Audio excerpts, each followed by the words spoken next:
welcome to Griffonomics. So, imagine a massive patch of just seemingly barren West Texas desert. Right. You know, the kind of landscape I'm talking about. The heat is like visibly shimmering off the cracked dirt. The horizon just stretches out forever into this hazy flat line, and there is almost zero vegetation anywhere. Yeah, just scrub brush and dust. Exactly.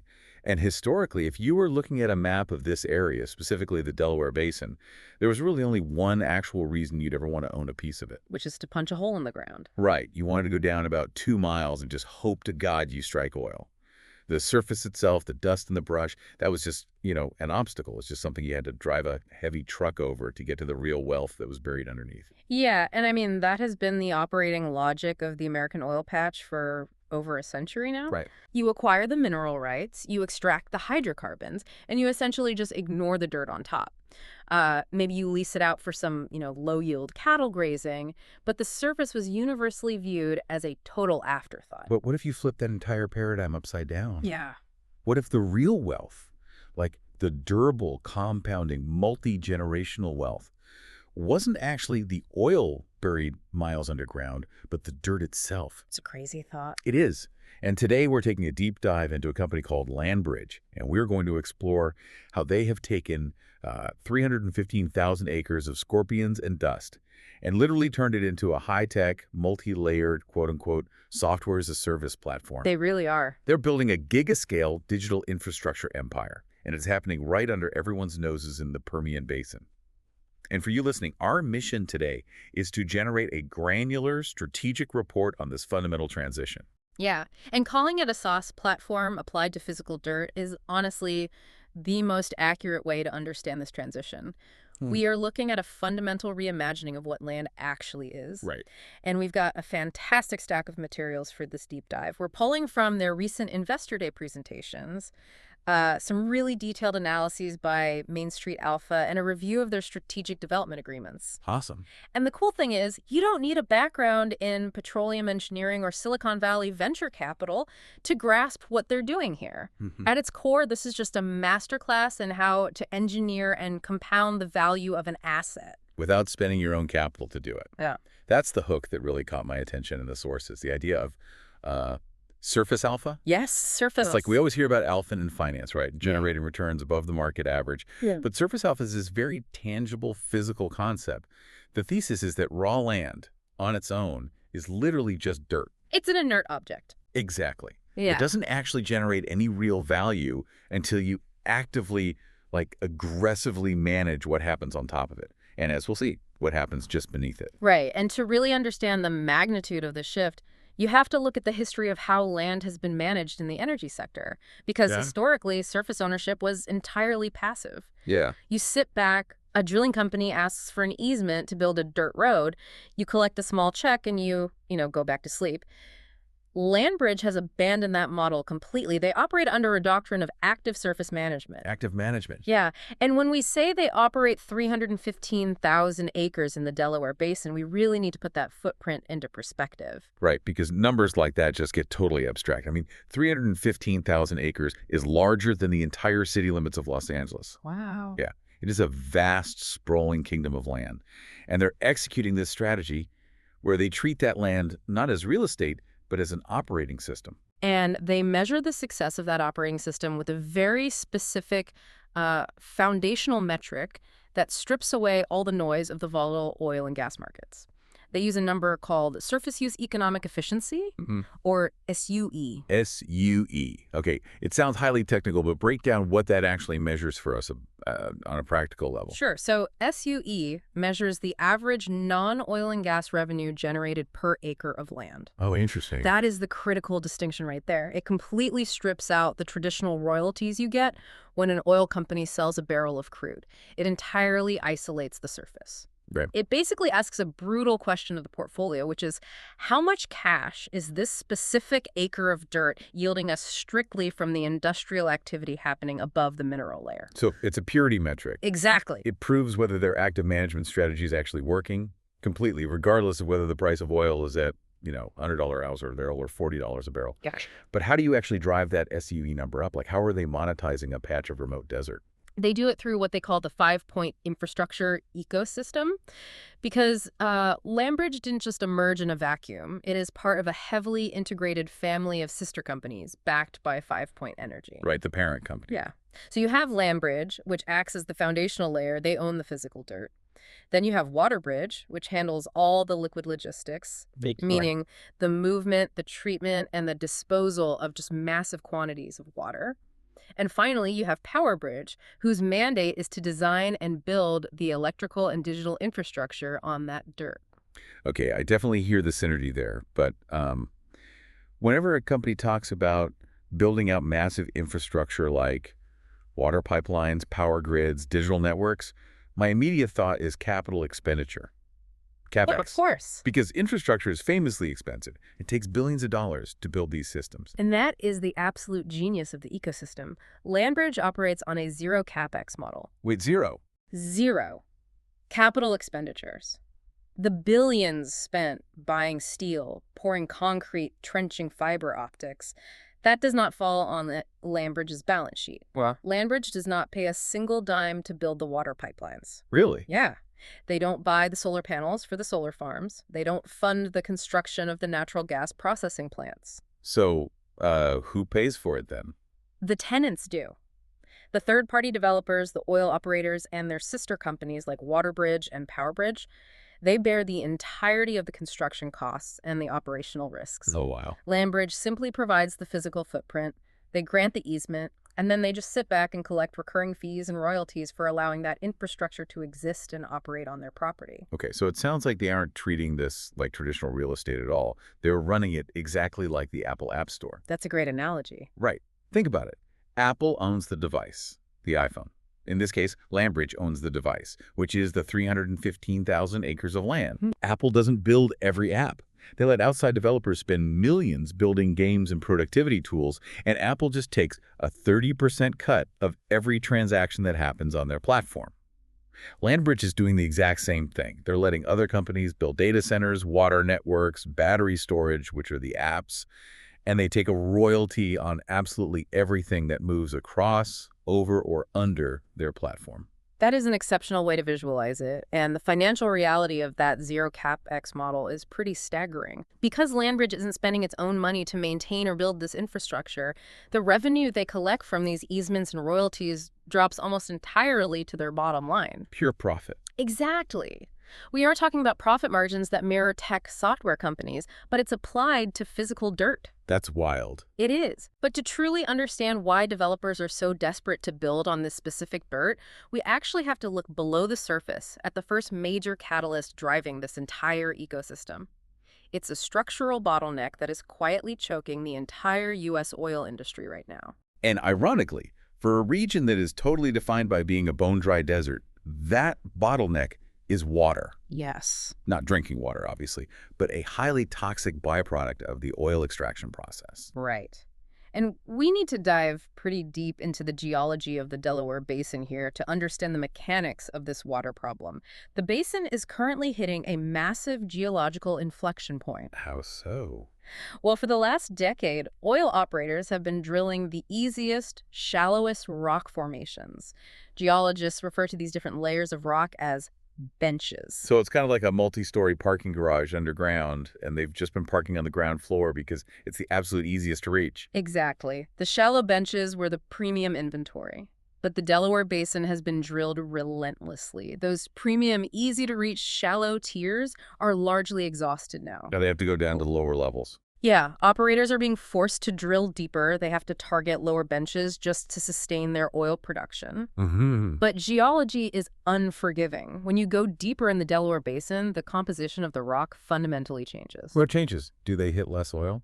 Well, you start hitting rock formations that contain significantly more ancient seawater than actual hydrocarbons. Ancient seawater. Yeah, we are talking about water that has been trapped underground for literally millions of years. It is highly saline, it contains heavy metals, it's radioactive in some cases. Industry calls it produced water. Okay. And the metric that tracks this is the water-to-oil ratio, or WARFA. As drillers go deeper, this ratio is just spiking violently. Let's put some hard numbers to that spike, because the sheer volume of this is kind of hard to wrap your head around. It is. According to the geological models from Main Street Alpha, over 67% of the remaining drilling inventory in the entire Delaware Basin now sits in intervals with a water-to-oil ratio greater than 3x.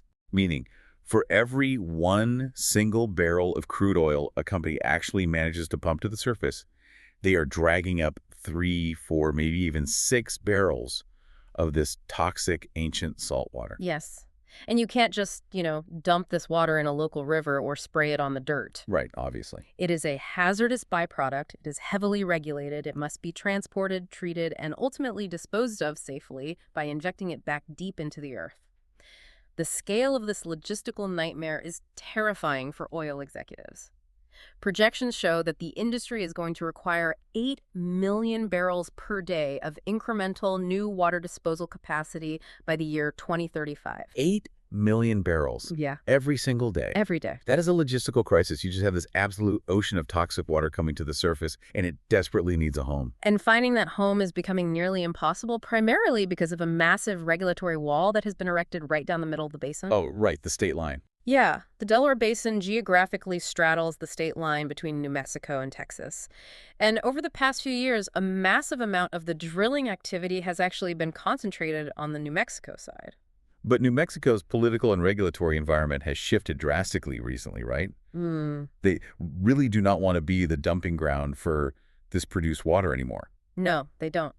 The regulatory environment in New Mexico has become highly restrictive and highly unpredictable. Permitting a new saltwater disposal, well, what they call an SWD, is an incredibly arduous bureaucratic process there now.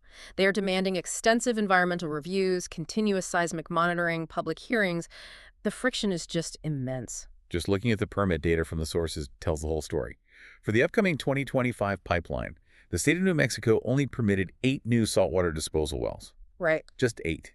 In a basin that needs millions of barrels of capacity. Meanwhile, Texas, sitting literally right across the imaginary line in the sand, permitted 168 SWDs in that exact same time frame. That extreme disparity in regulation acts as a geographical funnel. All of the produced water being generated by the massive drilling operations in New Mexico is hitting that regulatory wall, and it is being aggressively piped and trucked right across the border into Texas.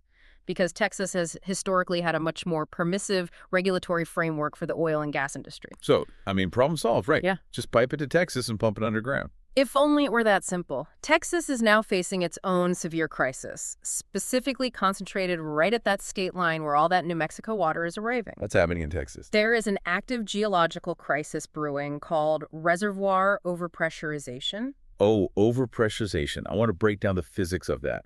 What actually happens underground when a reservoir gets overpressurized? Well, to understand the physics, you have to look at the history of land ownership there. Historically, the surface land in West Texas was highly fragmented. It was owned by dozens of different ranchers, family trusts, small corporations. It looked like a patchwork quilt on a map. If an oil company needed to dispose of water, they couldn't optimize the geology. They just had to put their disposal well wherever they could successfully negotiate a lease with a random landowner. So if a rancher was willing to take a check, the oil company drilled the injection well right there, completely, regardless of whether it was the best spot geologically. Exactly. And this dynamic led to a severe clustering effect. Operators were forced to densely pack 4, 5, sometimes 6 massive disposal wells into a single, tightly confined section of land. Oh, wow. They were injecting millions of barrels of water into the exact same localized underground rock formation day after day, year after year. And rock isn't just an empty cavern, right? It's porous, like a sponge. But even a sponge can only hold so much water before it pushes back. Exactly. The pressure builds. When you cram that much fluid into a confined geological space, the rock strata becomes overpressurized. And the result of that extreme pressure isn't just a loss of operational efficiency. It actually alters the mechanical stress of the Earth's crust. Wait, really? Yes. The pressure forces existing dormant fault lines to slip. It causes seismicity. It literally causes earthquakes. Earthquakes in West Texas. I have to imagine that the moment the ground starts actually shaking, the Texas regulators, like the Railroad Commission, suddenly stop being so permissive. Oh, they step in immediately. Earthquakes are the ultimate red line. The Texas Railroad Commission is actively surveying these seismic clusters right at the state line, and their response is to aggressively mandate reductions in injection volumes or to outright revoke the permits of these overpressurized wells. So the capacity is shrinking. Rapidly. The operational disposal capacity right at that critical state line area is expected to decline violently. Some internal projections suggest that capacity in those clustered zones will decline 70% faster than the broader basin average. Okay, let's synthesize this perfect storm. You have oil operators forced to drill deeper, bringing up 3 times as much toxic water. You have New Mexico throwing up a regulatory wall, forcing all that water into Texas. And you have Texas regulators shutting down the existing disposal wells because the fragmented land ownership led to clustering, which led to earthquakes. Exactly. It is a textbook definition of an artificial scarcity crisis. It really is. And sitting dead center in the middle of this engineered scarcity, holding the only viable solution, is LandBridge. Right. This is where their strategy transitions from theoretical to highly lucrative. They call it the Pore Space engine. Let's unpack the mechanics of this pore space engine. How does LandBridge avoid the earthquake problem that everyone else is having? Because LandBridge recognized the fatal flaw of fragmented land ownership years ago. Long before the seismicity crisis ever made headlines, they aggressively deployed capital to acquire contiguous land. Contiguous, meaning all connected. Right. Not patchwork quilts, but massive, unbroken, connected blocks of acreage specifically targeted right along that New Mexico-Texas state line. Because they own the surface entirely, they dictate the infrastructure layout. So they don't have to cluster. They refuse to allow clustering. They operate with a strict, non-negotiable standard of allowing only 1 disposal well per section of land. 1 well per section, compared to the competitors who cram 6 into the exact same space.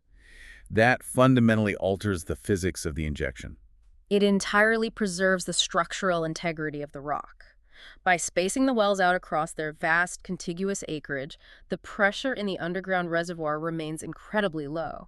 The sponge never gets saturated to the point of breaking. That makes so much sense. And because of this disciplined surface management, LandBridge currently holds over 5 million barrels per day of excess, fully permitted, low-pressure disposal capacity. They effectively own the safest, most reliable, regulator-approved underground storage vaults in the entire Permian Basin. And obviously, they aren't offering this vault as a public service. They are monetizing this scarcity. Let's look at the actual economics, because this is where that SUE metric we talked about starts to really compound. Oh, absolutely. They charge the oil operators a royalty fee just for the right to inject water into their low-pressure pore space. Right now, the going market rate is roughly 15 to 20 cents per barrel. 15 cents sounds like pocket change until you remember the sheer scale we're talking about. When you are taking in millions of barrels every single day, that 15 cents aggregates into a massive cash flow engine. Given the volume tailwinds, the fact that more water is being produced and competitor wells are being forcibly shut down, LandBridge expects to generate approximately $300 million in free cash flow over the next 5 years. Wow. Strictly from monetizing this empty pore space. $300 million just for letting people pump water into dirt. And that cash flow is highly insulated, right? Because they aren't just hoping operators show up on a daily basis. No, the revenue is highly de-risked. The operators recognize that LandBridge essentially holds a monopoly on safe disposal, so they are locking in access. LandBridge has signed massive 10-year, dedicated commercial agreements with Tier 1 players like Devon Energy and infrastructure giants like the BPX Kraken pipeline system. They have guaranteed minimum volume commitments locked in for a full decade. Let's extrapolate this out, though, because if you understand the basic laws of supply and demand, 15 cents honestly feels artificially low. It does. Because pore space is a strictly finite physical commodity. You cannot manufacture more rock under the ground. If demand is surging because the water-to-oil ratio is spiking and supply is collapsing because regulators are shutting down the overpressurized competitors, what is the logical trajectory for that 15-cent royalty? That is the most potent catalyst for their base business model. If you hold a monopoly on a critical, finite resource that a multi-billion-dollar industry fundamentally requires to operate, you possess immense asymmetrical pricing power. Right. The financial models from the analysts suggest that the 15-cent rate is merely a floor. As scarcity compounds, that royalty is expected to climb very rapidly. Near-term projections see it rising by 5 to 10 cents a barrel almost immediately as current contracts roll over. Long-term, some models suggest the tolling fee could push well over $1 per barrel. Let's just do that math for a second. Hmm. Going from 15 cents to $1 per barrel on a system moving millions of barrels a day. And remember that zero capex rule we talked about earlier. Right. LandBridge didn't pay to drill the injection wells, the oil operators did. Yeah. So an 85-cent increase in the royalty rate is literally 100% pure profit margin dropping straight to their bottom line. Yeah. It drastically, violently accelerates their cash flow. It is a phenomenal, highly defensive standalone business. If LandBridge only operated the Pore Space engine, they would be an incredibly successful entity. But it is what they're planning to do with that cash flow, and more importantly, what they're planning to do with the physical land itself, that elevates this from just a great oil field logistics story to a global technology story. Okay, so you have this endless supply of water moving through your property. You have massive, contiguous, unbroken tracts of land. And because you are in the heart of the Permian Basin, you happen to sit on top of some of the cheapest, most abundant natural gas on planet Earth. Yep. I'm looking at those three ingredients. Vast land, millions of gallons of water, cheap, unlimited energy.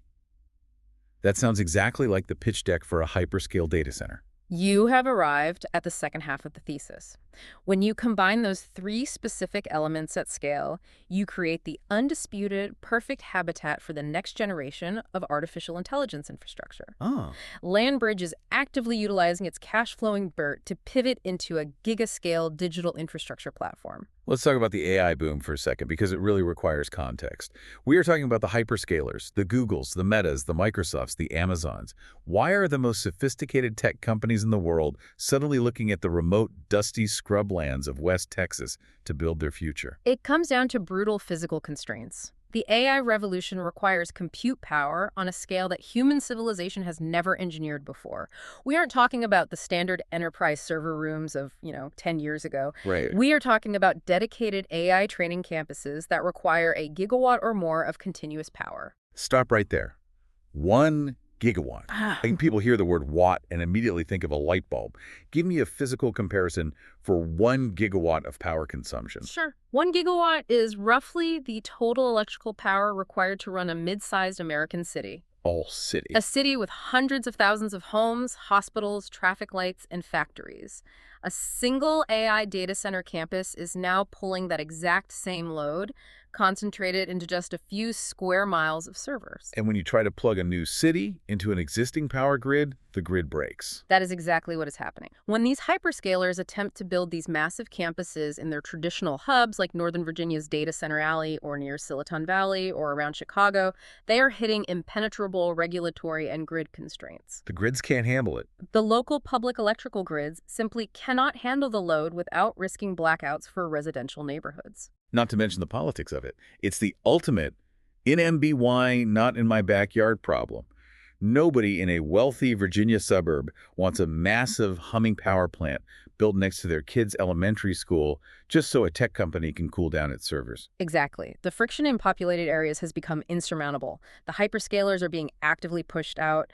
They're being forced to migrate away from population centers and go directly to where the raw resources are located and where the local zoning allows for rapid, massive-scale industrial development. How's Texas? They are being pushed to the resource-rich, regulation-friendly environment of West Texas, and LandBridge is waiting for them with a fully integrated solution. Let's examine their flagship proof of concept, which is the Alpha Digital Campus. The Alpha Digital Campus. Now, this isn't just a pretty 3D rendering on a website, right? This is a concrete, contracted development. It is highly tangible. The Alpha Campus is situated on a dedicated 3,400-acre site in Reeves County, Texas. 3,400 acres. For context, that is about 5.5 square miles dedicated to a single technology campus. The initial target is to construct 2 gigawatts of co-located power generation directly on the site, with the physical blueprint actually designed to expand to 3 gigawatts over time. 2 to 3 gigawatts. That is the power output of multiple commercial nuclear reactors, dedicated entirely to one specific patch of LandBridge's dirt. And the execution timeline is incredibly aggressive. PowerBridge, the sister company tasked with the electrical build-out, has already taken the critical bureaucratic steps. They have officially filed the Generation Interconnection Request, or GINR, with the grid authorities. What is that exactly? It's a complex, highly technical engineering submission detailing the massive load requirements. Crucially, they have already initiated the procurement process and ordered the long lead time electrical equipment. You do not place non-refundable orders for multi-million-dollar transformers and turbines unless the capital is fully committed and the project is real. So what is the timeline for them to actually, flip the switch? They anticipate the first initial power delivery to the campus in 2027, with the massive, large-scale generation coming fully online in 2028. That's right around the corner. But the most staggering aspect of this is that the Alpha Digital campus is merely the starting line. Right, because the materials outline a much, much larger vision. The Alpha campus is just the first of 5 specific target locations that LandBridge and PowerBridge have identified and designated across their contiguous acreage. In total, they are designing and permitting a massive 15-gigawatt development pipeline. 15 gigawatt. To put 15 gigawatts in perspective, that represents a meaningful percentage of the entire power grid capacity of some sovereign nations. It is an infrastructure build-out on a scale rarely seen outside of federal government initiatives. Let's bring this back to the core business model, though. Because LandBridge isn't building the servers. They aren't writing the AI code for Google. They are still just the SaaS for dirt platform. Correct. How does a land company actually extract revenue from a 15-gigawatt tech pipeline without spending billions to build the data halls themselves? This requires us to meticulously deconstruct what LandBridge has architected as their 5-layer revenue stack. Oh, okay. The revenue stack. They have engineered a system to monetize every single phase of the data center's life cycle and every single physical interaction the facility has with their ecosystem. They are not just collecting a monthly rent check, they are taxing the fundamental physics of the operation. A 5-layer stack. Walk me through the mechanics of layer 1. Layer 1 is upfront lease options. Okay. Hyperscale campuses are wildly complex. Before a tech giant breaks ground, they have to conduct extensive geotechnical due diligence, finalize the site design, secure air permits, and optimize the layout. This pre-construction phase can take 12 to 24 months. That's a long time. During this entire period of paralysis, the developer pays LandBridge a substantial upfront cash fee just to hold the exclusive option on that specific tract of land. LandBridge generates immediate, high-margin cash flow before a single shovel even touches the dirt. I love that. You literally get paid millions while the customer does their homework. What happens when they finally decide to build? What is layer 2? Layer 2 is construction and damages revenue. The moment the developer exercises the option and earthwork begins, the economics shift. Clearing thousands of acres of brush, grading the land, laying massive concrete foundational pads, trenching deep lines for utilities, this fundamentally alters the surface of the earth. Right. LandBridge charges specific contracted fees for this physical alteration. It is legally framed as compensation for surface disruption, but in reality, it is a highly predictable, distinct revenue stream tied to the capital expenditure of the tenant. Okay, so the dirt is moved, the concrete is poured, the buildings finally go up. What is layer 3? Layer 3 is the long-term ground lease. Once the facility actually goes operational, that initial option converts into a recurring premium lease agreement. And because a hyperscaler is deploying billions of dollars to build a 2-gigawatt campus, they cannot risk losing access to the land. Obviously not. They do not sign 3-year or 5-year leases. These are multi-decade, ironclad agreements with built-in inflation escalators. It provides a foundational, highly predictable baseline of revenue for decades. Options, damages, and rent. That is a brilliant real estate model. But if it stopped there, it would just be a great real estate play. Layers 4 and 5 are where the true SaaS compounding happens, right? Precisely. This is where the vertical integration takes over. Layer 4 is power royalties. Power royalties. The electricity powering these data centers isn't magically appearing from the public grid. It is being generated by turbines located physically on LandBridge's surface, managed by their ecosystem. Therefore, LandBridge negotiates a royalty on every single kilowatt-hour of electricity that is generated and consumed by those data centers. A royalty on the electricity itself. When you are talking about 2 gigawatts of power running 24 hours a day, 7 days a week, 365 days a year, just to keep AI models training, that is a staggering, almost incomprehensible volume of electricity. Taking a slice of that consumption is a license to print money. It is phenomenal compounding. But Layer 5 is perhaps the most unique to their specific geographic advantage and ties directly back to their legacy business. Water royalties. Wait, water again? I thought we were talking about computers. Why do data centers need water? Thermodynamics. When you pack tens of thousands of high-density AI processors into a building, they generate an immense, dangerous amount of heat. You cannot cool them with just fans anymore. You need advanced liquid cooling systems, often evaporative cooling, which consumes massive volumes of water. Right. Furthermore, the on-site thermal power plants generating the electricity also require immense amounts of water for their cooling towers. LandBridge, controlling the water logistics through WaterBridge, charges a recurring royalty for every single gallon of water utilized for cooling and generation. Let's put some estimates to this explosive free cash flow math. If we look at this 5-layer stack for just a single 1 gigawatt data center campus, just one. The projections are illuminating. Just looking at the baseline layers, the long-term ground leases and the power royalties, LandBridge expects to generate between $10 million and $20 million in pure free cash flow annually per gigawatt. And remember, that is pure margin, zero capex.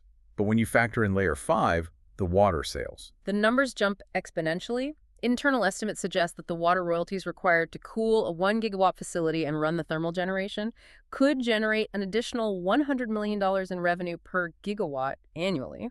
So if you stack the leases, the power, and the water, you are looking at upwards of $120 million in pure zero capex profit every single year for a single gigawatt campus. Yes. And their stated pipeline is 15 gigawatts. If they realize even a fraction of that pipeline, the cash generation is practically unfathomable for a company whose core asset is empty dirt. The theoretical math is highly compelling. However, whenever you see projections of that magnitude, particularly in remote geographies, it demands rigorous critical scrutiny. I completely agree. Let's play this out realistically. I hear the math, but I'm really hung up on the physical reality of the location. Okay, let's hear it. Let's say I'm the CEO of Microsoft. You've pitched me the land, you've promised me the water, and you've told me the power is cheap. But I'm looking at a map, and I'm realizing this alpha campus is in the absolute middle of nowhere in West Texas. It is remote. An AI model is utterly useless if it takes too long to communicate with the network. Latency is the enemy of AI. How am I supposed to move terabytes of data out of the desert to my end users in New York or Los Angeles without severe latency? Good question. And furthermore, let's talk about the power grid. I need 99.999% uptime. We have all seen the news about the Texas ERCOT power grid freezing during winter storms or struggling during peak summer heat waves. Why on earth would I risk a $5 billion data center on a grid that has a reputation for failing when stressed? Those are the exact vulnerabilities that any Tier 1 tech company would point out in a boardroom, and LandBridge knows it. So what's their answer? Which is why they haven't just relied on selling dirt. They have engineered their ecosystem to systematically neutralize the remote desert problem. They are building proprietary, dedicated infrastructure to bypass those exact bottlenecks. This brings us to the core of the structural advantage, the Waha power advantage and the fiber superhighway. Let's tackle the connectivity and latency issue first. If the existing telecom lines in West Texas aren't built for giga-scale data transfer, how do you get the data out? If the highway doesn't exist, you build your own superhighway. PowerBridge is currently breaking ground on a massive 1,200-mile underground fiber optic conduit system. 1,200 miles. This isn't just a simple cable laid in a ditch. It is a highly engineered, redundant network designed with 8 distinct routes, creating what they describe as a resilient figure-8 topography. Trenching 1,200 miles of new dark fiber through the earth. That is a massive civil engineering project. Where does this superhighway actually go? It connects their remote Permian campuses directly to the major national internet exchange hubs. It runs east to the massive data exchanges in Dallas, it runs north up to Denver and Albuquerque, and crucially, it runs west to El Paso, which serves as the direct, low-latency gateway to Los Angeles and the broader Asian-Pacific markets. Oh, wow. By owning the physical underground conduit, LandBridge can offer hyperscalers the ability to pull their own dedicated fiber lines directly into the campus. They solve the latency problem by literally building a private off-ramp to the internet backbone. Okay, so connectivity is actually solved. They have a 1,200-mile private pipeline for data. But what about the ERCOT grid issue? Because getting permission to connect a new 2-gigawatt load to the public grid can take a half-decade of waiting in interconnection queues, and even then the reliability is a huge concern. This is where their engineering strategy of island mode generation becomes the critical differentiator. Island mode. Yes.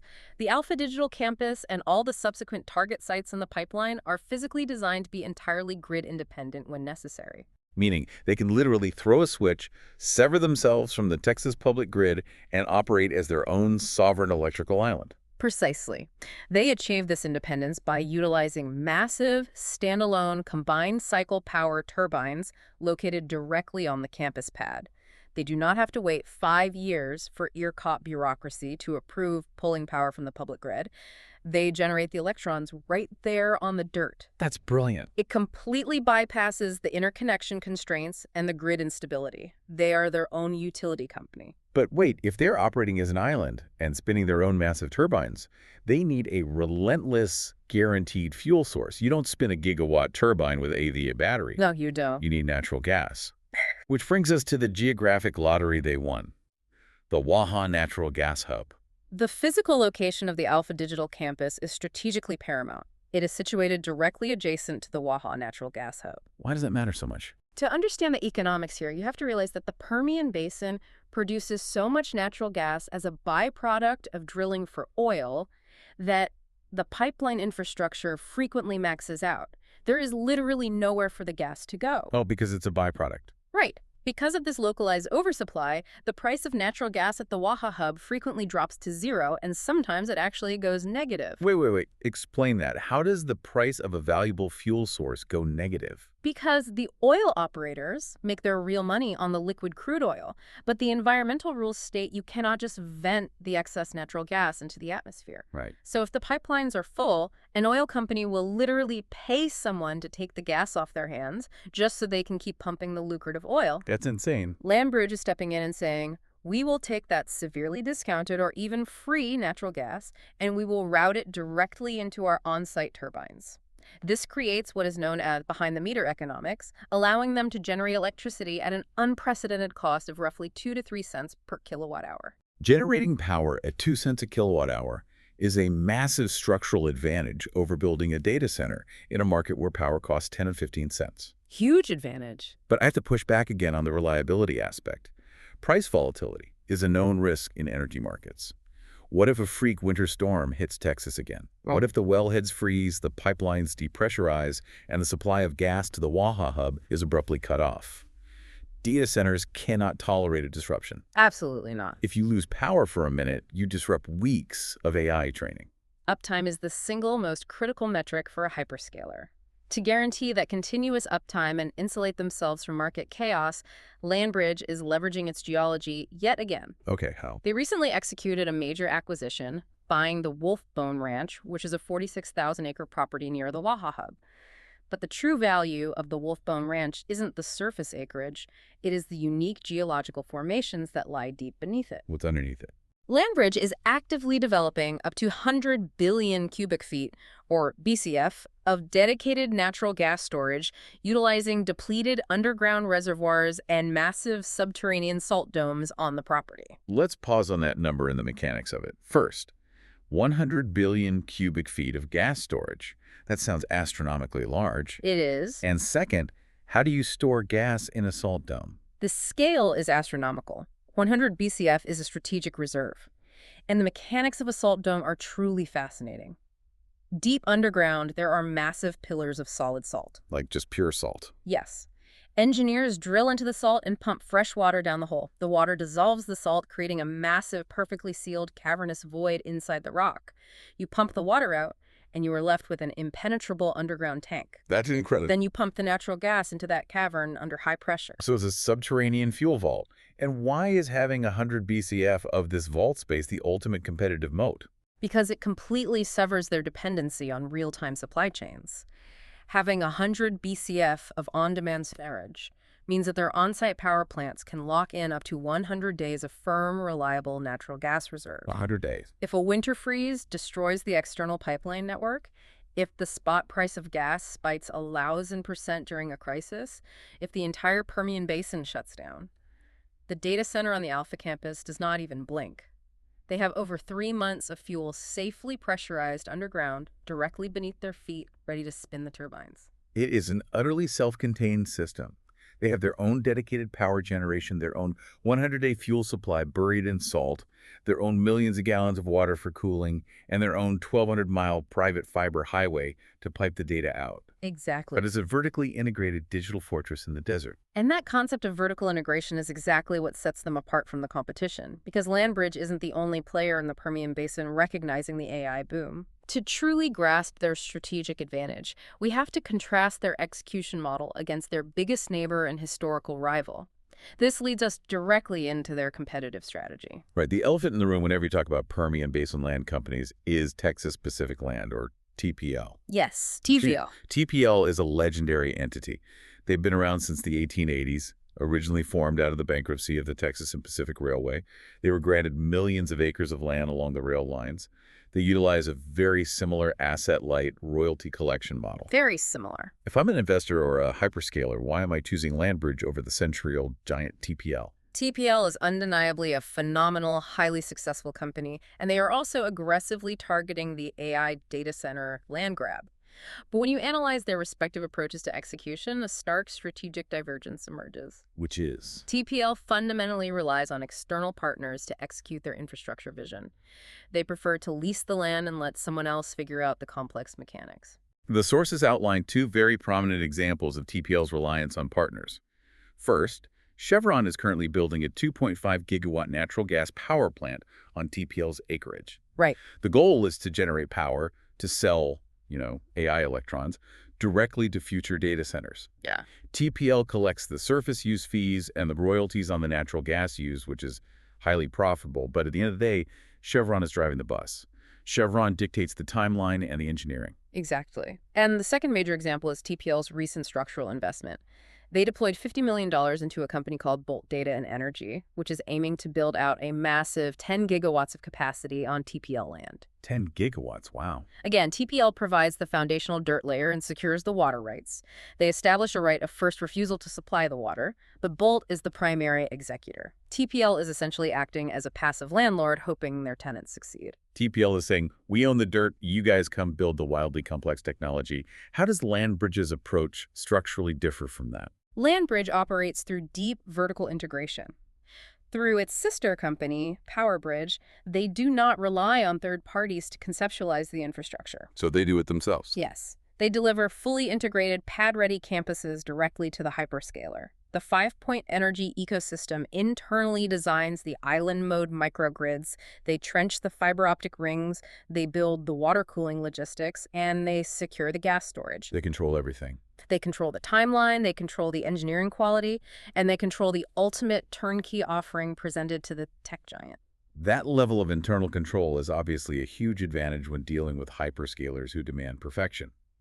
But there is an underlying physical reality to their land holdings that dictates why LandBridge can integrate so smoothly while TPL struggles. It has to do with how their respective land is actually laid out on a map, right? This is perhaps the most critical distinction between the two entities, and it is a legacy of history. Historically, TTL's land was granted to the railroads in a checkerboard pattern. A checkerboard. Yes, to encourage development along the rail lines. The government gave the railroad every alternating square mile of land, keeping the other squares for the public or other buyers. If you look at a map of TPL's acreage today, it literally looks like a checkerboard, alternating sections of ownership with dozens of other private entities, ranchers, and the state. Meanwhile, LandBridge has spent the last several years deliberately, aggressively acquiring highly contiguous tracts of land. Exactly. Massive, unbroken, continuous blocks of acreage where they own everything for miles in every direction. The friction created by a checkerboard footprint cannot be overstated when attempting to build modern infrastructure. Let's look at the logistics of building a mega campus. I think of it like trying to build a massive, modern mega mall. It's the difference between trying to build that mega mall on one giant 100-acre empty lot that you own completely free and clear. Contrast that with trying to build that exact same mega mall across 10 different city blocks where you only own every other building on the block. That analogy perfectly captures the bureaucratic nightmare. If you want to build an island mode microgrid, construct a 100-acre solar array, and lay an uninterrupted, secure fiber optic ring around a 3,400-acre campus, You absolutely must own the entirety of the 3,400 acres. Right. If you only own checkerboard pieces, you are forced to negotiate rights-of-way, easements, and surface access with dozens of third-party ranchers, competing oil companies, and local governments just to run a cable from point A to point B. And every single one of those third-party negotiations is a potential veto. Absolutely. It's a potential delay that could stall a project for years, or a holdout who demands a massive extortion fee that destroys your profit margins. By possessing unbroken, contiguous stretches of land, LandBridge entirely eliminates the friction of multi-stakeholder negotiations. They can plan and execute a 15-gigawatt pipeline entirely on their own terms at their own speed. The seamless execution of massive, interconnected infrastructure is only possible on contiguous land. The strategic divergence between TPL's partnership reliance on a checkerboard and LandBridge's integrated execution on contiguous blocks is really fascinating to watch unfold. It really is. But if we pull back to the present moment, a listener might be thinking, 15 gigawatts sounds amazing for 2028, but what is this company actually doing today to generate value? Yeah. How does this philosophy of active surface management translate into hard financial momentum right now? That is the million-dollar question. We've talked a lot about futures, projections, and pipelines. But what is the reality on the ground today? Let's dive into the financial performance and look closely at how this SUE compounding engine is actually running. To evaluate their current momentum, we must return to that foundational SUE metric surface use economic efficiency. This is the clearest lens through which to track the actual financial compounding occurring on the dirt, totally independent of the AI dreams. Okay. And the data from the recent financial reports is highly illuminating. The aggregate numbers show that across their entire 315,000-acre portfolio, the SUE generated per acre grew 21% year over year. It moved from $543 per acre to $658 per acre. A 21% growth rate across a portfolio of that immense size is objectively impressive in real estate. But to truly observe the engine at maximum capacity, you have to isolate what they call their legacy acreage. The land they've had the longest. Yes. This is the 72,000-acre block that they have owned the longest and have actively managed the most aggressively. On that specific footprint, the SUE metric didn't just grow, it exploded. The numbers are wild. On the legacy acreage, SUE went from less than $465 per acre in 2022 to an astonishing $1,159 per acre in 2025. That is a 150% growth rate in roughly 3 years. That's massive. And this is the most critical point that must be emphasized to understand the baseline health of the company. That 150% compounding growth was achieved entirely independent of the data center thesis. Wait, really? Yes, they drove that revenue explosion without a single AI hyperscaler breaking ground or signing a lease. So if it's not data centers, what are they actually building out there to triple the value of the dirt in 3 years? It is the relentless daily execution of smaller, highly diversified industrial surface agreements. In 2025 alone, the company executed approximately 450 new easements and surface agreements. 450. They are aggressively monetizing every conceivable industrial use case. 450 separate agreements in 1 year. Give me some examples of what falls under that umbrella. They are leasing out massive tracts of land for commercial solar farm developments.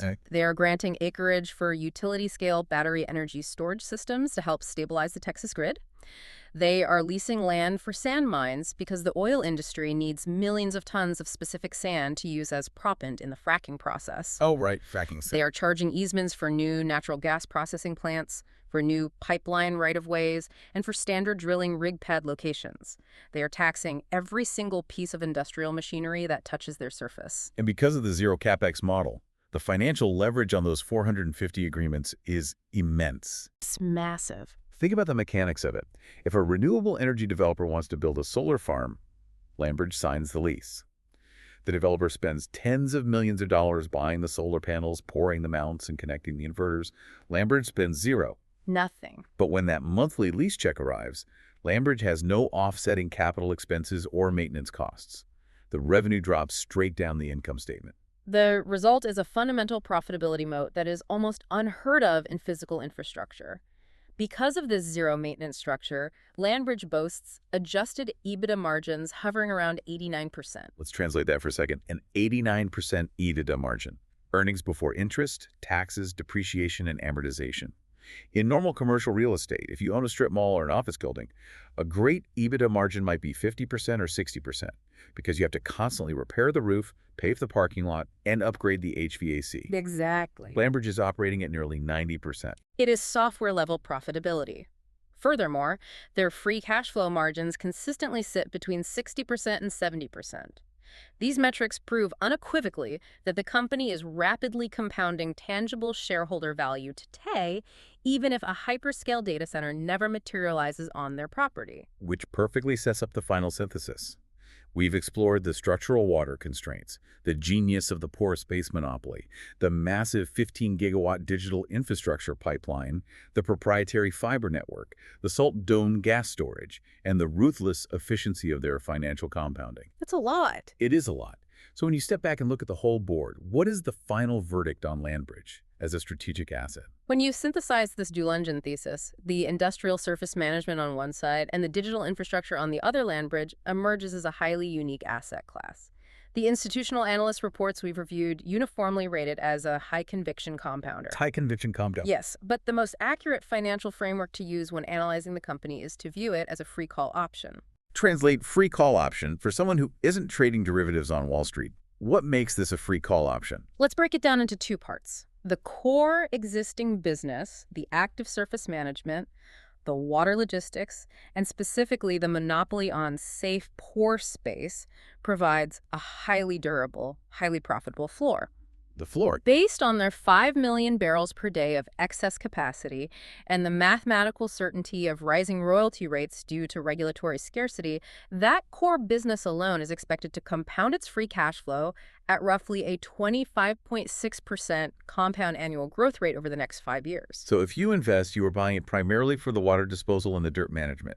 You're acquiring a highly profitable, regulatory-driven water monopoly that is growing at over 25% a year. That alone justifies the valuation. Exactly. The floor is solid. But the 15-gigawatt digital infrastructure pipeline, the Alpha Digital Campus, the fiber rings, the Waha gas storage, that is the ultimate optionality catalyst. The upside. That is the call option.